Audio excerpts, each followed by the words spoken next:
Assalamualaikum warahmatullahi wabarakatuh, sahabat Abah Safwan dimanapun berada. Salam petir, jeder, jeder, jeder. Iya. Yang saya tanya sekarang, ya, saya ingin bertanya kepada Mas Pri, kenapa kok negara Cina hampir komitmen menentukan harga konsensus? Iya. Kenapa negara Cina? Jadi begini, konsensus itu kan dibuat oleh pionir sendiri, oleh komunitas gitu. Jadi kalau kita mengatakan satu file itu 314.159 dibilangnya hoax gitu kan. Nah, hoax. Yang hoax bukan kita gitu. Kita mendapatkan informasi bahwa tadi di Cina konsensusnya persetujuannya adalah 314.159 dan mereka kuat sekali untuk harga konsensus itu sebagai perbandingan. Ya? Kemudian vendornya mau pula. Ya.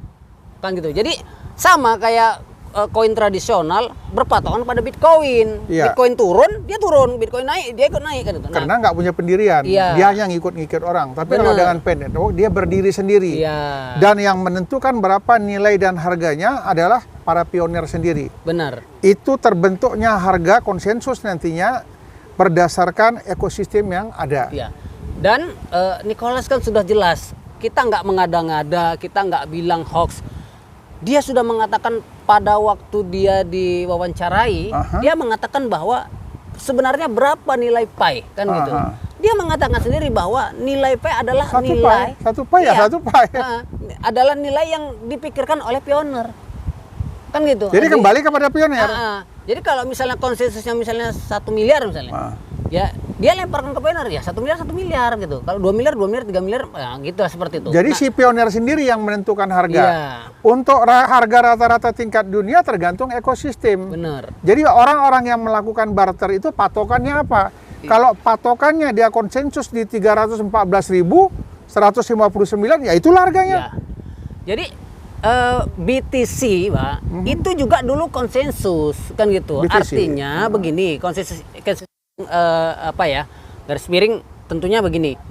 Kenapa dari mulai $1, $10, $3.000 turun lagi dari $200 2013 ya. BTC 2013 itu $3.000, tetapi di April 2013 waktu itu dia turun lagi, maka orang-orang yang mengeruk BTC itu jual karena dia takut ini ternyata pembohongan publik. BTC kok anjurnya turun terus.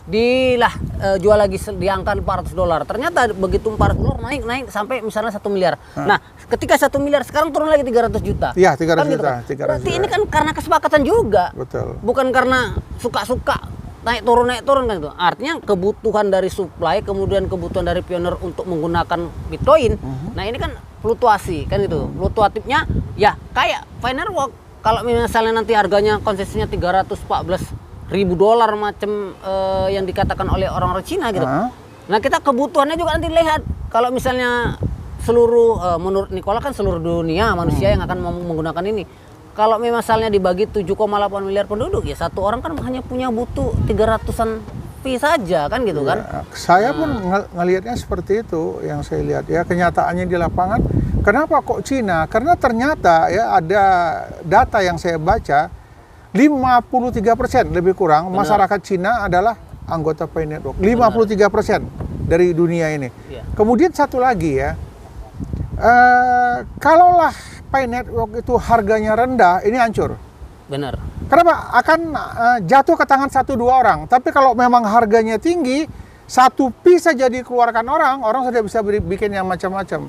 Jadi jangan beranggapan 1 pi itu kok nilainya besar kali. Bukan masalah nilainya besar kali, tapi manfaatnya jauh lebih besar daripada nilainya. Benar.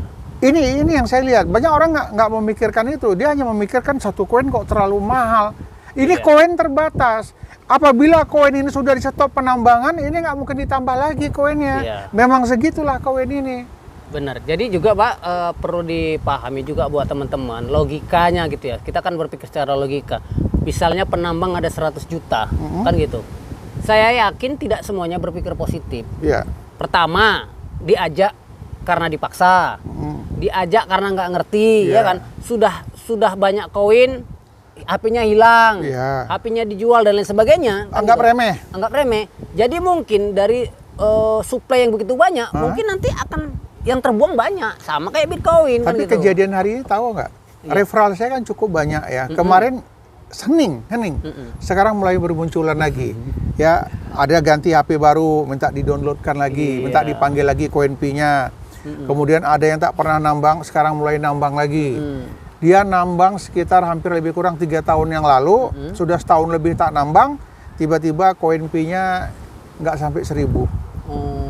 Padahal kalau dia rutin menambang mungkin puluhan ribu. Tapi karena tidak pernah melakukan penambangan hampir setahun lebih, ternyata koin P-nya cuma lebih kurang hampir 1.000 lah. Itu. Nah, dia jadi, sangat menyesal memang itu. Ya, jadi itu memang sudah menjadi masalah sebenarnya di kelompok gitu Pak ya kan. Ya adrenalin saya, kemudian referral kita juga ya dari misalnya ratusan, ya cuman puluhan ya yang klik petir gitu, yang ingat. Ya kadang-kadang kita sendiri aja pun lupa kan gitu. Kan gitu, apalagi orang lain.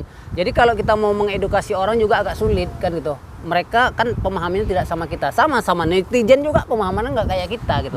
Ada yang netizen suka mengagung-agungkan pembenci Pai. Ada. Kan gitu. Ada netizen yang suka setuju dengan orang-orang yang optimis di Pai. Itu biasa kan gitu. Jadi misalnya maaf buat netizen ya yang begini ya, kalau kita itu udah biasa kan gitu, di mob di apa itu udah biasa gitu. Ada yang saya tahu tuh Mas Pri ya, sorry ya saya potong dikit ya. Kalau Mas Pri buat konten itu dihantamnya. Iya. Mas Darso buat konten dihantamnya. Iya. Saya buat konten pun dihantamnya. Iya.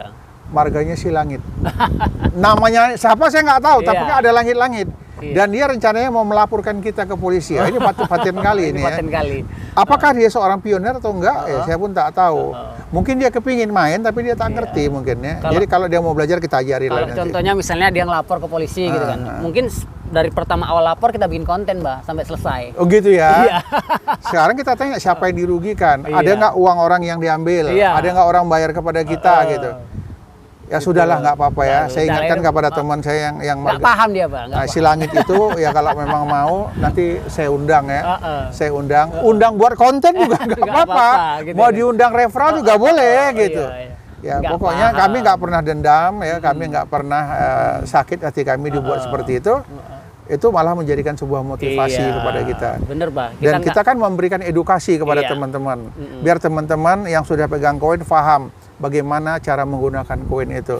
Kita nggak ingin ya. Jadi kalau gini Bah, maaf kita nggak pernah jelekkan orang. Kan kalau orang mau jelek-jelekan silakan aja. Kan gitu udah biasa. Kita modelnya kayak Anies Baswedan, ya kan dijelekin orang nggak pernah lapor polisi. Tetapi orang yang tak pernah dijelekkan, nggak tahu kenapa ngelihat kita jelek, kepengin lapor polisi. Atau karena muka kita jelek mungkin.